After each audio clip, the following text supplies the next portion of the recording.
पतंजलि की कोई कान में डालने की दवा आती है तो वो भी डाल लीजिए। अरे पतंजलि की अगर आंख में डालने की दवा सही होती तो वो अपनी आंख में डाल के आंखें फिट कर लेता अपनी। समझ रहे हैं? देश तो बाद में फिट होगा, पहले आंख फिट कर लीजिए अपनी।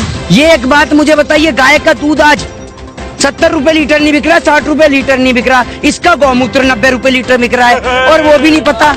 अरे यार एक बात मुझे बताओ, इतना गौमूत्र कहाँ से आ रहा है? ऐसे करके पूरा कटघरा जमा कर, ऐसे करके समझे, यूं करके ऐसे पाँव पे पायत रख के, बच्चों आपको 35 रुपए पेट्रोल चाहिए या आप उसे वोट देंगे जो 70 रुपए पेट्रोल देगा? किसे वोट देंगे आप बताइए बच्चों। बाबा रामदेव की आज कोरोनिल जो वैक्सीन है वो लॉन्च हो गई है और उन्होंने दावा भी किया है कि 1 करोड़ लोग उनकी वैक्सीन से ठीक भी हुए हैं। अच्छा, तो आपने लगवाई क्या? मुझे कोरोना ही नहीं हुआ, आप उस पर बताइए। तो ये कोरोना, जिनको कोरोना हुआ है उन्हीं को लग रही है क्या?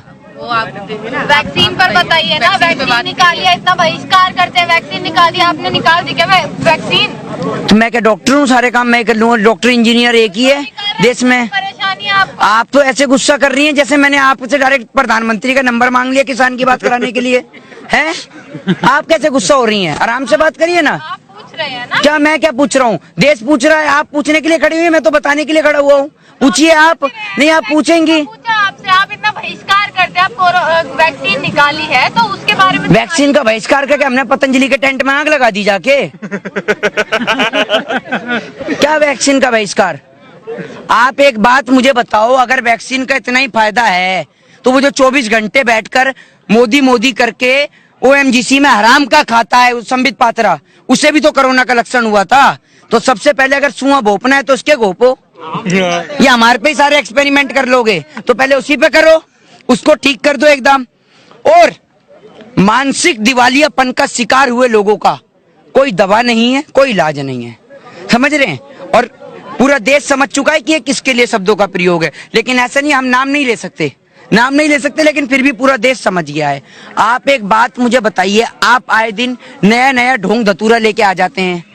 आप कभी कहते हैं कि मैं कोरोना की दवाई ले आया, कभी कहते हैं कि मैं पतंजलि का हनी ले आया। वो पतंजलि का हनी जिसमें आप चीनी मिला के चीनी का घोल दे के बेच रहे हैं। तो आप देश को क्यों पागल बना रहे हैं? आपके पास अगर कोई इलाज है तो उसे अपने ऊपर टेस्ट करिए। पूरा देश बाबा रामदेव को 1.25 में नहीं, पूरे 2 आंख में देखना चाहता है। पूरा देश नहीं, हंसने की बात नहीं है, मैं बहुत सीरियस शब्दों में कह रहा हूँ। मेरे दिल में संवेदना है बाबा रामदेव के लिए। भैया पॉलिटिशियन आदमी है, बिजनेसमैन आदमी है, अगर इतने बढ़िया एक्सपेरिमेंट कर रहा है तो पहले अपने 1.25 आंख की आंख को 2 करे। पूरा देश आपकी 2 आंख को देखना चाहता है और आपको दोबारा से रजत शर्मा के। हाँ आप बोलिए आप। जो आप बात कर रहे हैं, इसी तरफ नितिन गडकरी ने बोला है कि चमत्कार के बगैर कोई नमस्कार नहीं होता। तो चमत्कार को क्या ऊपर से आकाशवाणी हुई थी आज शाम को कि भैया ये लो कोरोना की दवा टपक रही है, कटोरा लगा दो? कौन सा चमत्कार हुआ है? या फिर इन्होंने जमीन खोद दी? बाबा रामदेव कहता है 500 साल, 1500 तो मैंने कम कर दिए, 500 1000 साल पुराना पहाड़ों से ढूंढा हुआ नमक। जैसे अगर ये पहाड़ों से, और नीचे एक्सपायरी डेट दे रखी होती है कि जैसे अगर ये पहाड़ों पे पहुंच के नमक को उसको नहीं लेके आता सामान को तो वहीं एक्सपायर हो जाता। ऐसे पागल बनाते हैं ये। आप ये देखो 1000 साल वहां रहा सामान पहाड़ों पे, समझ रहे हैं? तो एक्सपायर नहीं हुआ, लेकिन 10 दिन आपके घर में रह गया तो एक्सपायर हो जाएगा। तो बाबा रामदेव जो पागल बना रहे हैं ना पूरे देश को, पूरा देश देख रहा है। स्वदेशी की आड़ में करोड़ों रुपए की संपत्ति जब्त हो गई है इनकी, करोड़ों रुपए की संपत्ति खा गए हैं। करोड़ों रुपए के इनके ऊपर तो इनकम टैक्स की जांच बैठनी चाहिए। और ये बाबा रामदेव जमीन पे बैठ के दिखाना पड़ेगा कि कैसे बैठते हैं। ये बैठ ही जाता हूँ मैं। ये बाबा रामदेव ऐसे करके पूरा कटघरा जमा कर, ऐसे करके समझे, यूं करके ऐसे पाँव पे पायत रखे। बच्चों आपको 35 रुपए पेट्रोल चाहिए या आप उसे वोट देंगे जो 70 रुपए पेट्रोल देगा? किसे वोट देंगे आप बताइए बच्चों। आज उससे पूछो बच्चों के पिताजी से कि पिताजी आज पेट्रोल के दाम आसमान छू रहे हैं, डीजल के दाम आसमान छू रहे हैं, आप कहाँ हैं? आप बताइए ना। ये बाबा रामदेव, अब आप ये समझिए 2014 से पहले इसको महंगाई डायन लगती थी। 2014 से पहले महंगाई इसको डायन लगती थी और अब 2021 में इसकी भौजाई हो गई है, समझ रहे हो आप?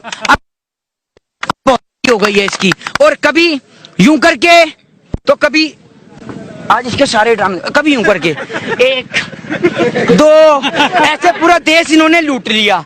ये उठक बैठक लगा के आंख मिचिया कर पूरा देश इसने लूट लिया। आप एक बात बताइए मुझे, इस 2.25 आंख वाले बाबा रामदेव का, देश के किसान का मक्का 10 रुपए किलो नहीं बिक रहा, इसका मक्के का आटा 40 रुपए किलो बिक रहा है? ये एक बात मुझे बताइए, गाय का दूध आज 70 रुपए लीटर नहीं बिक रहा, 60 रुपए लीटर नहीं बिक रहा, इसका गौमूत्र 90 रुपए लीटर बिक रहा है, और वो भी नहीं पता। अरे यार एक बात मुझे बताओ, इतना गौमूत्र कहाँ से आ रहा है? क्या गाय के नीचे आपने टपी लगा दिया क्या? और सुनिए, गौमूत्र में भी वैरायटी, गाय का, व्हाट्सएप यूनिवर्सिटी वालों का सुनिए, व्हाट्सएप यूनिवर्सिटी वालों का, गाय के पहले मूत्र से हार्ट अटैक की बीमारी सही होती है। पहला मूत्र क्या होता है? गाय ने डायरी रख रखी है, ये पहला करा दिन का, ये दूसरा करा, ये आखिरी है। डायरी है क्या गाय पे? आपने देश का मजाक बना दिया है। आप रामायण की बात करते हैं, रामायण नहीं पढ़ी क्या तूने भाई बाबा रामदेव? जब सारे देश के अंदर, आप ये सुनिए, जब सारे देश के अंदर रामायण के अनुसार, अगर आप रामायण की बात करते हैं तो उस समय सतयुग के अंदर रामायण के अनुसार जब भगवान श्री राम के भाई लक्ष्मण जी मूर्छित होते हैं तो उस समय लंका से सुषेण वैद्य को लाया जाता है और संजीवनी बूटी लाई जाती है, समझ रहे हैं? उस समय भी वैद्य को लाया जाता है। इस कलयुग के भाषण जीवी को, इस कलयुग के चुंदिया को, 2.25 आंख वाले को आप ये समझिए, सुनिए, ये समझिए कि जब अस्पताल की सुविधा करानी थी, लोगों को डॉक्टर मुहैया कराने थे, तब ये कह रहे हैं ताली बजा लो, थाली बजा लो। अरे भैया, अगर ताली बजाने से कोरोना खत्म होता है, थाली बजाने से कोरोना खत्म होता है, तो मैं तसला पीट दूं यहाँ लाकर, कोरोना खत्म हो जाएगा क्या? विरोध करना है बस, कुछ भी तो आप 1 मिनट सुनिए ना, तो एक, अरे मोदी जी का विरोध क्या, आप क्या मोदी जी की वकालतगिरी कर रही हैं आप, हैं? एक बात मुझे बताइए, सारे विरोध करते हैं, फिर कोई तो खूबी भी तो होगी, कोई खूबी है ना? अरे खूबी है तो सही, क्या बात कर रही है? सारी खूबी तो उन्हीं में है, आप में हम में कहाँ है खूबियाँ? सारी खूबी तो उन्हीं में है।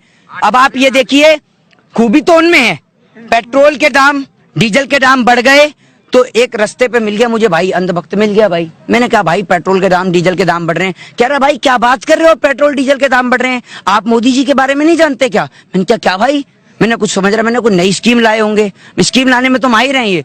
कह रहा मोदी जी ने पेट्रोल और डीजल के दाम इसलिए बढ़ाए हैं ताकि देश के लोग बाइक ना चला सकें, देश के लोग गाड़ी ना चला सकें और पैदल चलें और फिट रहें, ताकि उनका पेट बाहर ना निकले, फिट इंडिया के कॉन्सेप्ट के तहत। जिम्मेदार कौन है पेट्रोल के प्राइस बढ़े? नेहरू जिम्मेदार है।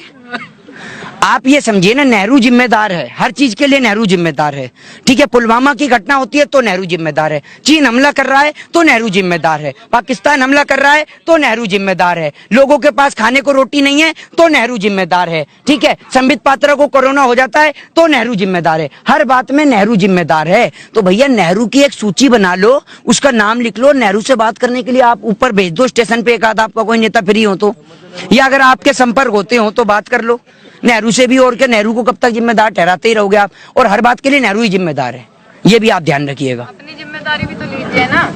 मेरी भी जिम्मेदारी के लिए मैं भी, नेहरू ही जिम्मेदार है, मैं काहे की जिम्मेदारी ले लूं? कभी रेल रोकते हैं, कभी भारत बंद करते हैं, कभी ट्रैक्टर रैली करते हैं, आपकी तो कोई जिम्मेदारी नहीं। ट्रेन चल रही है देश में, कौन सी ट्रेन रोक दी? आप ट्रेन से आती जाती हैं क्या? जो चल रही है वो भी रोक दिया आपने तो। ट्रेन रोक के क्या करा था किसान ने? हूँ क्या कर रही है बताइए ना। आप गए थे ना रेल रोको। अरे मेरी बात तो सुनिए, मेरी बात तो सुनिए, आप बेहतर, आप कह रही है ना ट्रेन रोकी, तो ट्रेन रोक के क्या करा आप भी तो बता दीजिए। 1 मिनट रुके, क्या करा? नुकसान कर रहे हो आप क्या? जनता का। 6 महीने, सुनिए, 6 महीने जब देश की स्थिति को ही बंद कर दिया, देश में सब कुछ ठप कर दिया, तब आपके मुंह में फेविकॉल मरीन का मजबूत जोड़ अटका हुआ था, तो आपकी आवाज नहीं निकली है। 6 महीने तो नहीं बोला आपने कि देश की संपत्ति रुक रही है, देश में लोग भूखे मर रहे थे। और सुनिए, आप मत करिए, जब बोला 6 महीने क्यों नहीं बोला? किल, आपको पता है, 1 मिनट, आपको